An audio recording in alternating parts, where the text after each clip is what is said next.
Yes, good morning students. So I'll be taking your physics part. Okay, so yeah, we'll start. The first chapter of physics is motion. Okay, so we'll study about motion. I think Sir has taught about distance and displacement. So we'll again revise it and then we'll continue. Okay, so we'll revise the same part and then we'll continue. Okay, now here motion. There are two words, rest and motion. Okay, rest, any object we call it that it is at rest.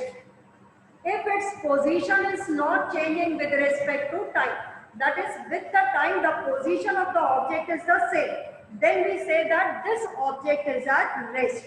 Okay, so any object is said to be at rest if its position doesn't change with time.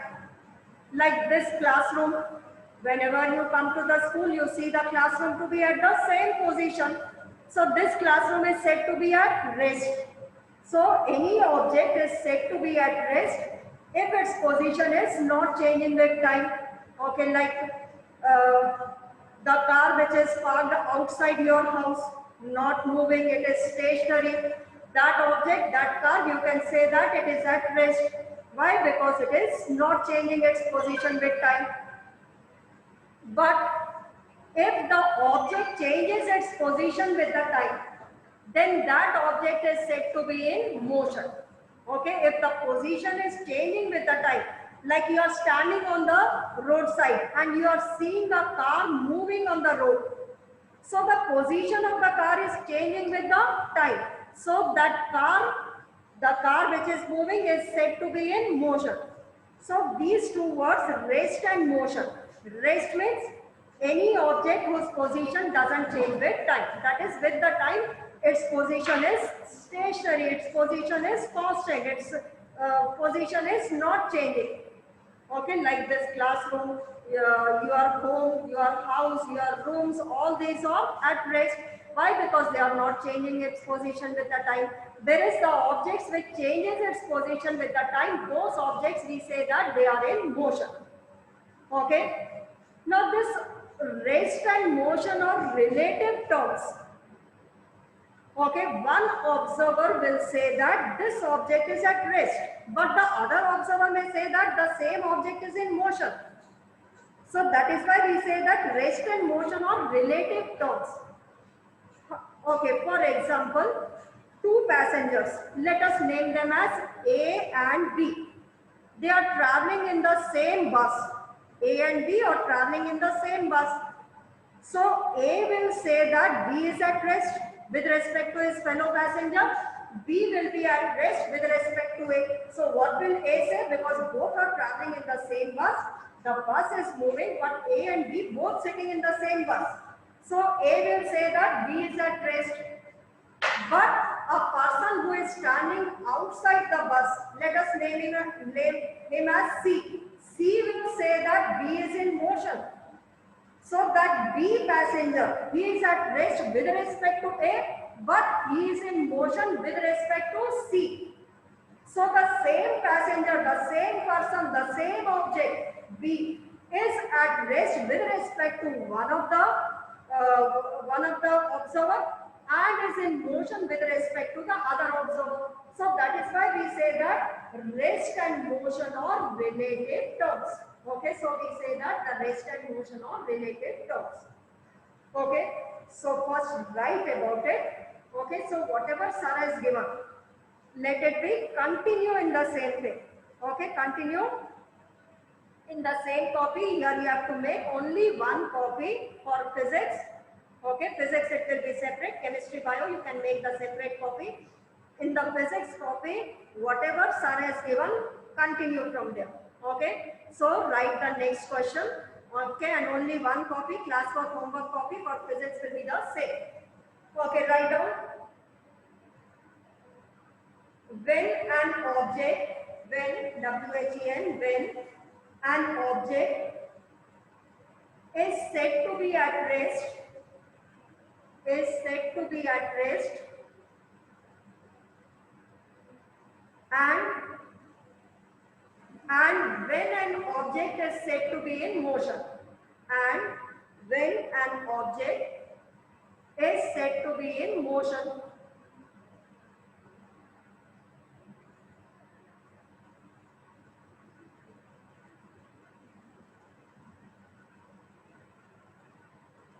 Okay, so when an object is said to be at rest, if its position is not changing with time, okay, then that object is said to be at rest. If its position is changing with the time, then that object is said to be in motion. Can you write the answer yourself? I think now grown up, class 9. Put your thumbs up if you can write the answer. Everyone can write the answer, no? So what will you write here? Object at rest means? Yes, good. Okay, 9th class, now you should be able to write the answer yourself.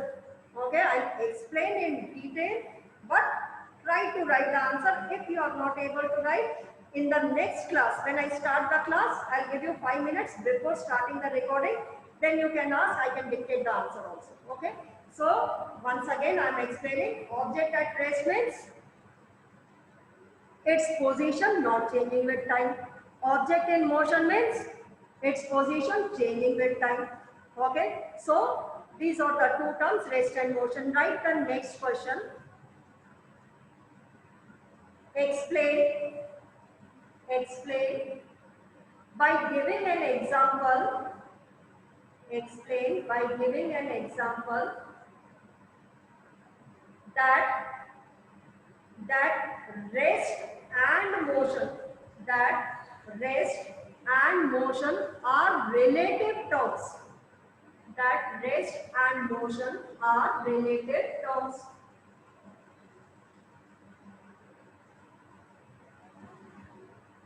Okay, here we have to give one example to explain that rest and motion are relative terms. Okay, which example can you give? Two passengers traveling in the same bus. Like this is the bus. Two passengers A and B. With respect to this passenger, B is at rest. But a person who is standing outside the bus, this bus is moving. This bus is moving. So with respect to C, B will be in motion. So the same passenger, same object B is at rest with respect to A, but is in motion with respect to C. So the same object can be at rest as well in motion with respect to different observers. Observers are different. Okay, A and C are the observers. A says that B is at rest, but C says that B is in motion. So the same object, B is the object. The same object is at rest with respect to one of the observer, is in motion with respect to the other observer. Okay, so that is why we say that rest and motion are relative terms. So rest and motion are relative terms means the same object can be at rest as well in motion with respect to different observers. Okay, observers are different. The person who is observing, we call it as the observer. So the observers are different with respect to different observers. The same person can be at rest as well in motion. Can you write the answer of this? Everyone, thumbs up. Well, right now, by giving this example, understood well? Okay, very good. Okay, now, no object is at absolute rest. Okay, here I said that this classroom, whenever you come to the school, you see this classroom to be at the same position. So here you say that this classroom is at rest, or where you are staying, your bedroom, your drawing room, you say that this is at rest because its position is not changing with the time. But this room or your home, your class, your bedroom, your drawing room is not at absolute rest. No object is in this universe is at absolute rest. We know that Earth is rotating as well as revolving. Along with the Earth, your bedroom is also moving because the Earth is rotating as well as it is revolving. So, along with the Earth, your bedroom or any room or any object which you say that it is at rest, it will be in motion. If any observer looking from some other planet, observing from some other planet, what he will observe? Along with the Earth, these rooms are moving.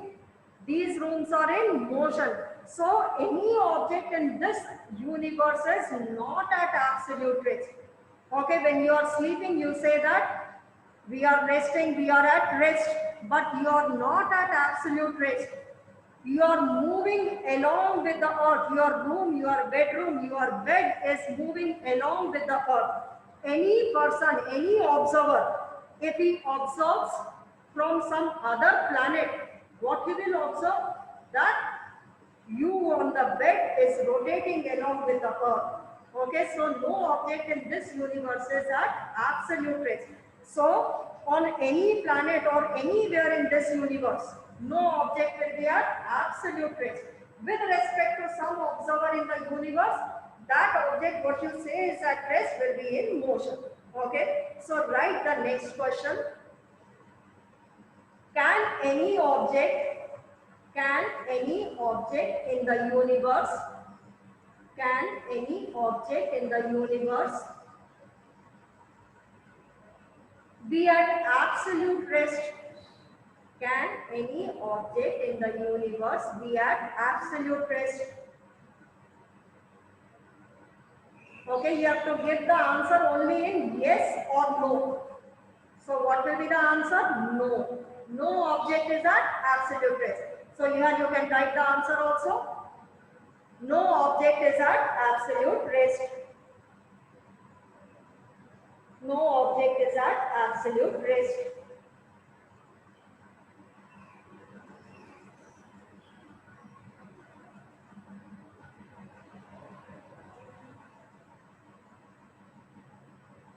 Okay, now here we'll concentrate only about the objects which are in motion. Okay, like on this planet only, on Earth only, any object whose position is changing with the time, you will say that this object is in motion. Now there are different types of motions. Any object moving in a straight line, we say that it is a straight line motion. But some object may be revolving or moving along the circular path. Okay, any object moving on the circular path, we say that this motion is circular motion. Sometimes the motions are very complex also. Two types of motions together, like straight line motion, circular motion, both together. For example, when a car is moving, its tire is moving in a straight line as well it is rotating. So both the motions are combined. So this type of motions we call it as complex motion. So these are the complex motions. So different types of motions may be there: straight line motion, circular motion, rotatory motion, like the fan which is rotating, the fan which is put on in your room. What we say that the fan is in rotatory motion. So these are different types of motion, and some object may be moving to and fro about its mean position, like a simple pendulum goes here, comes back and again goes to the other side, keeps on moving along this path. So this type of motion we call it as oscillatory motion. So different types of motions are there. Okay, so here we are concentrating only about the motion of the objects. Motion is whose position is changing with the time. Okay, so this motion also may be of different types, like the circular motion, like straight line motion, rotatory motion, oscillatory motion, etc. So write the next question. Name some different types of motions. Name, N-A-M-E, name some different types of motions. Name some different types of motions. Name some different types of motions.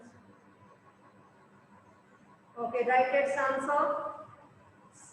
Straight line motion, straight line motion,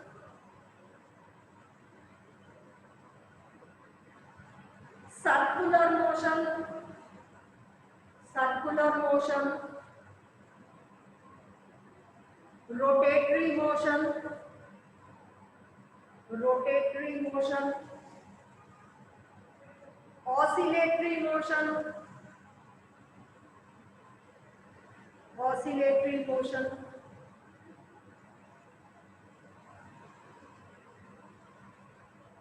Okay, so here we have named some different types of motions. The particle moving in a straight line motion.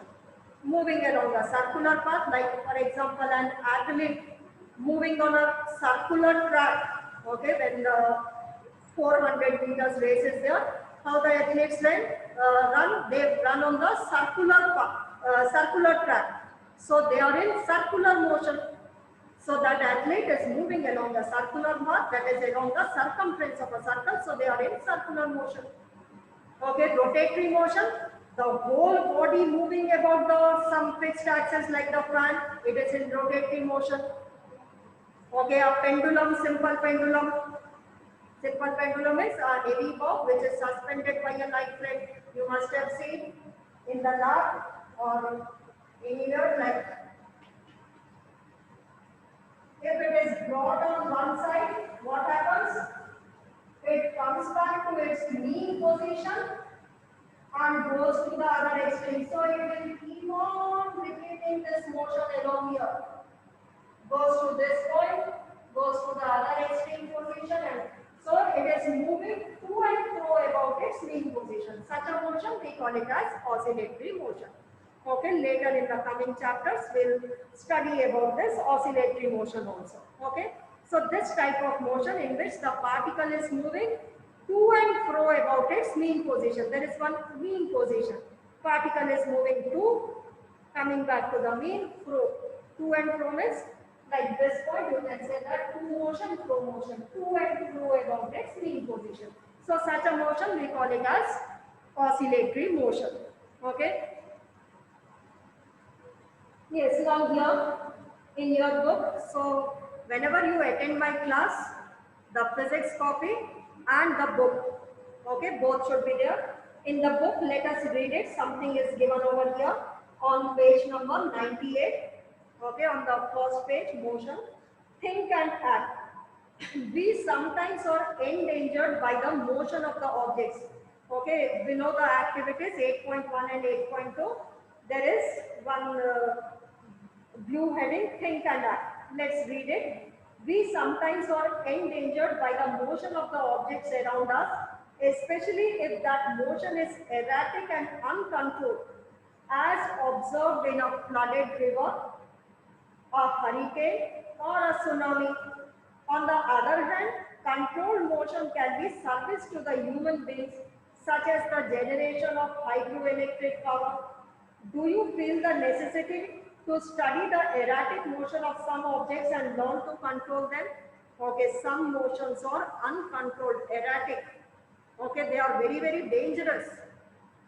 Like a flooded river, when the floods come, this flooded river, it washes everything, it comes into the houses also, so that is dangerous, flooded river. Okay, then tsunami, that is also erratic and very dangerous, this type of motion. Okay, the water is in motion only. Hurricane, when the wind is blowing at a very high speed, it can blow up the houses also.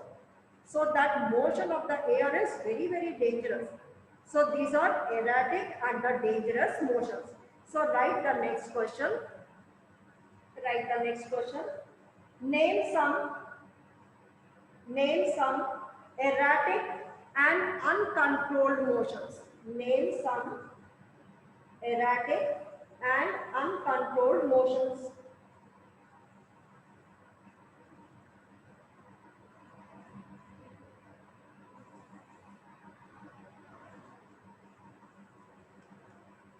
Okay, like the examples of erratic and uncontrolled motions, these are the flooded river motion. Okay, tsunami, that is also uncontrolled. Okay, and it has to be, it can be controlled. If it is controlled, that energy can be used in some useful purpose. Okay, like hydroelectric power station, there the water energy is used in generating electricity. Okay, so these are the motions which are uncontrolled and they have to be controlled so that, okay, so that they can be put into the useful purposes. Okay, next, now we are discussing about motion. So two terms here we'll study about distance and displacement. About distance and displacement. Okay, first we'll discuss about distance. Any object in motion, with the time it is covering some path length, this path length covered by the moving object, we call it as the distance. So distance means the path length covered by a moving object, we call it as distance. So write the question. Define distance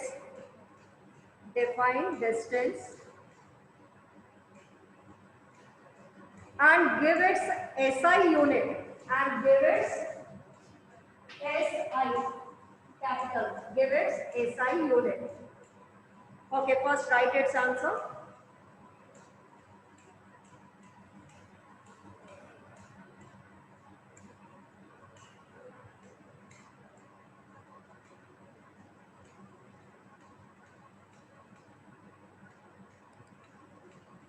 Write down.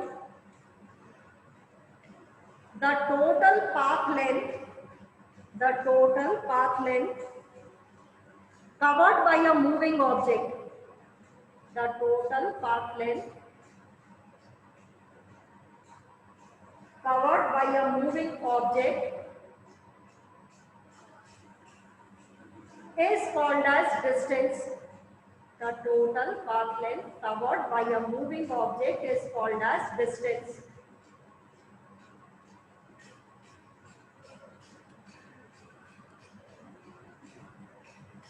Write down its SI unit. Okay, capital SI. This I'll explain.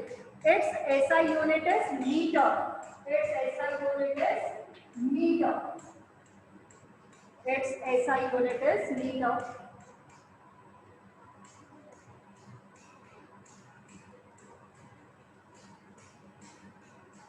Okay, the total path length covered by a moving object is called as distance and its SI unit is meter.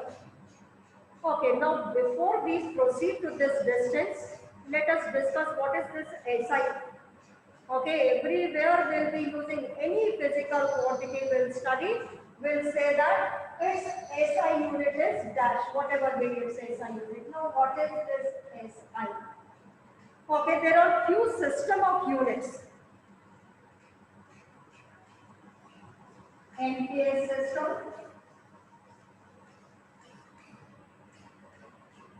Okay, few systems, don't write anything.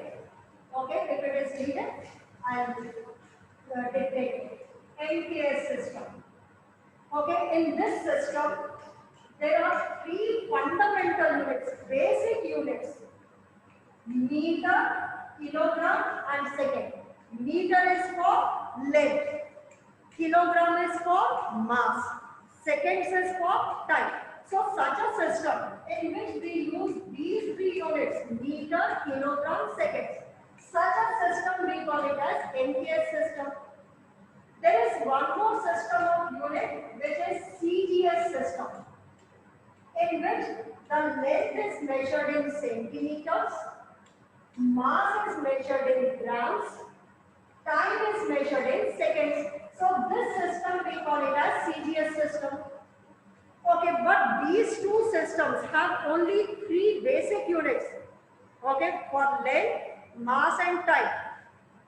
Using these two systems, scientists were not able to give the units to all the physical quantities. There are thousands of physical quantities which you will study in physics, not in this class.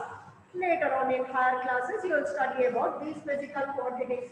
So, using these two systems, the scientists were not able to give the unit to every physical quantity. So, one new system was introduced, which is internationally accepted. That is everywhere, globally, everywhere in the world, that system is used, which is called as SI system, internationally accepted system of units. Okay, internationally means everywhere in the world this system is used. So such a system we call it as such a system which we are using, we call it as SI system. Now everywhere we will be using SI system only. Okay, this SI system will have 7 basic units. MKS and CGS, there are only 3 basic units. Like for length it was used meter, for mass it was used kilograms, time seconds. Okay, same way for length centimeters, mass grams, time seconds. But in this system, there were few more basic physical quantities introduced. Okay, meter, kilogram, second, for these three physical quantities were there. Also, four more basic units were introduced. Okay, so we'll continue on in the next class. So whenever is my class, you will keep the book and the copy ready with you, so that I'll give you the questions and you can write the answer there itself.